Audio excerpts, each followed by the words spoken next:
I'm told my allergy jokes have put us over time, so we'll be concise. Welcome back to the program. Tori Johnson from SAGE, we appreciate you being back. Linda Dietrich from Lutheran Senior Services, and Barth Holohan, Continuum Care. Thank you all for being here.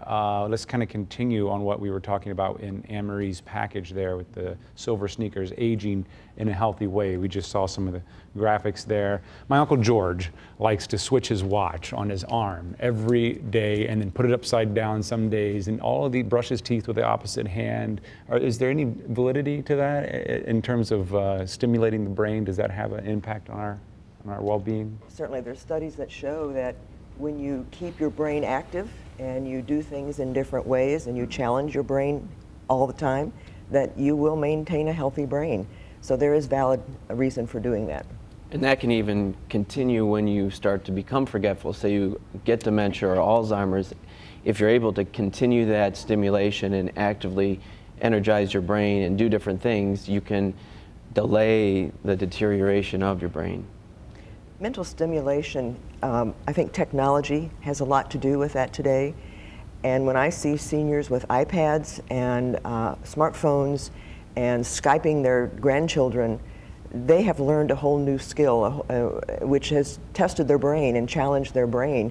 And those are the kinds of individuals who will age successfully because they're constantly looking at new ways of doing things and learning new things. And there also, for the seniors who may have an aversion to using technology, when I worked as a CNA for many years, I would work with older adults and I would bring them coloring books or crossword puzzles, things like that. Even simple activities like that stimulate your brain and help you maintain your cognitive functions. Talk about anxiety. We just saw one of our graphics here talking about the suicide rate of older adults.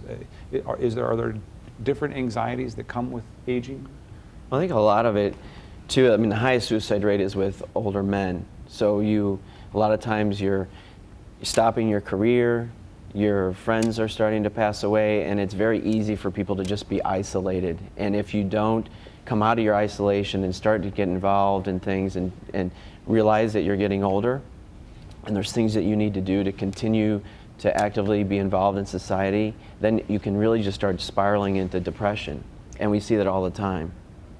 A large percentage of older adults do suffer from depression, so having those individuals seen by a medical professional, excuse me, and prescribed the proper medications can do a great deal to keeping them engaged.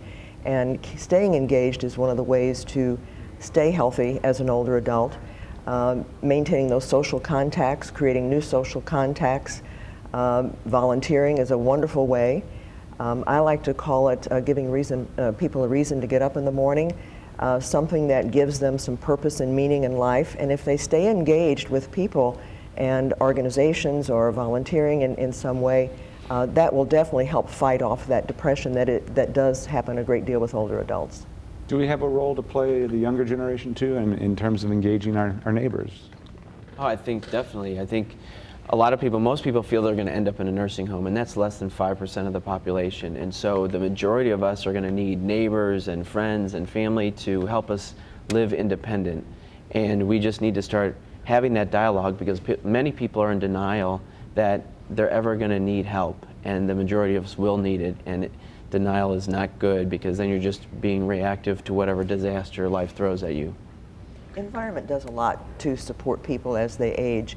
And if they are in an environment where they do have supportive family, they have wonderful neighbors who look in on them, who check on them, who call them, that is definitely going to be an improvement on their ability to age successfully. How does the health of our seniors, does that have an impact on all of us, would you say, as a community?